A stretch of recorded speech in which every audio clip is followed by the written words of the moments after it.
Alright, y'all. It's been about 24 hours. Just woke up. About 24 hours since my second video. It's about 9:15, 9:20 now. Yesterday, they got the retention pond fixed.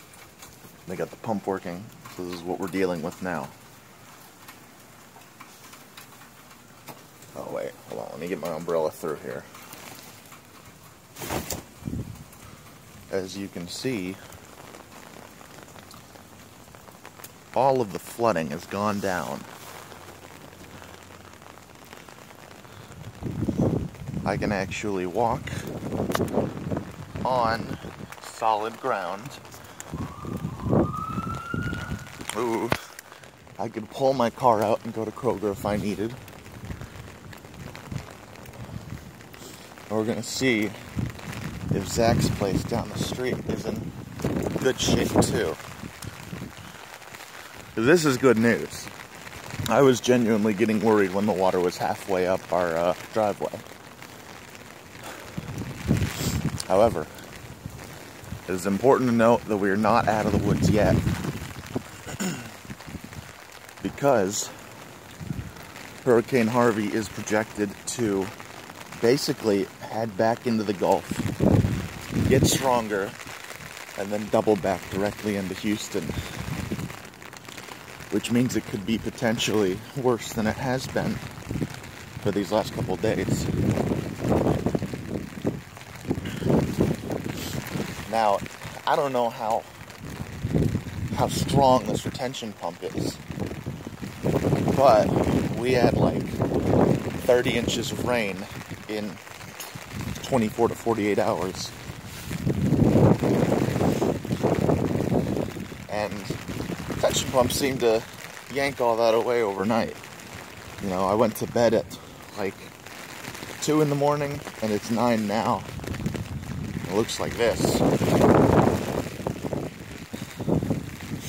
This being said, this doesn't change the fact that the entirety of downtown Houston is underwater.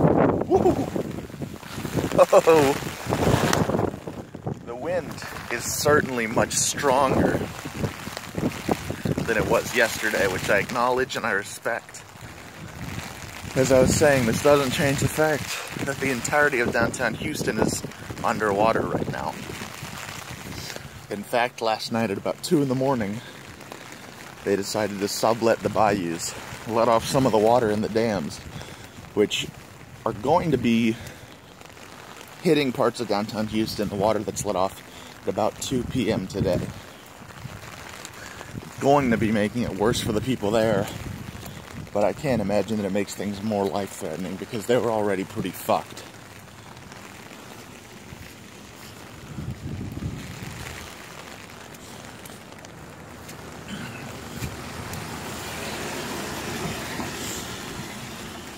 So this is more of a preventative measure because doing this is going to be a better solution than waiting for the dams to break themselves. Which, if that happens, would actually destroy the city of Houston.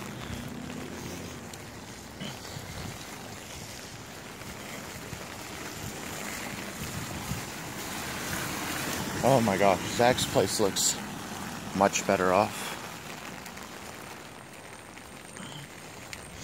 This is very good news.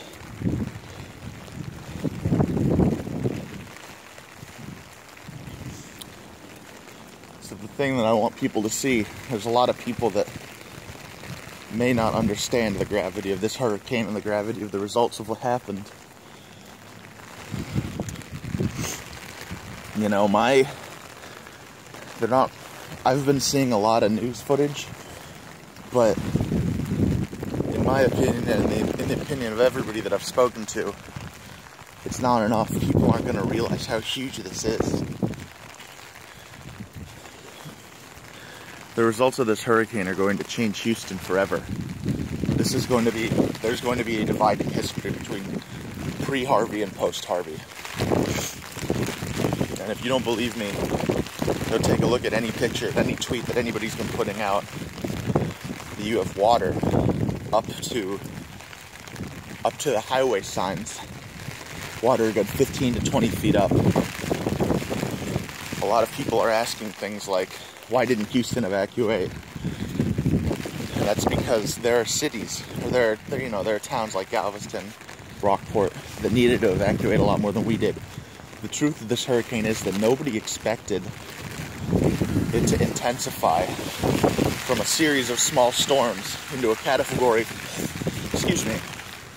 from a series of small storms into a category 4 hurricane into the course of roughly 24 to 48 hours. And then for it to be dropping over 1 trillion inches of water, 1 trillion gallons, or whatever it was. No, it wasn't fucking inches, sorry. Over 1 trillion gallons of water on the city of Houston. Nobody could have ever expected it to be this bad. That is why the mayor of Houston specifically told us not to evacuate. And it was the better option. If I remember correctly, we've had less than 10 deaths in the course of this storm. However, if we tried to evacuate 3 to 5 million people over what essentially amounts to 3 major highways, we would have had many more deaths. Just look at Hurricane Rita for an example, where we had all these people evacuating for what amounted to the storm not even hitting us. And we had 70 to 100 people just dying on the road because of exhaustion or starvation or whatever ended up being a problem for them. Take that and put all of those people underwater too, and it would have been, it would have been terrible. So, nonetheless, this is what I've been seeing on Twitter, what I've been seeing on Reddit. The descriptions of these are apt. This has truly been a catastrophic hurricane. Whoa, pulling up my umbrella. Wind is way stronger today. This has truly been a catastrophic event for the city of Houston. It's going to take us decades to recover from this. That being said, for the moment, I'm all safe. I might continue to put out videos from my house, just explaining the situation that's going on in downtown Houston. And in addition, if I can get out there, I do intend to help with the cleanup effort once it starts happening. That's assuming that I don't get screwed by work and I can find a way down there. In any case, that's all I have for the moment. If later today things start going bad again, I will continue to put out videos. Stay safe, y'all.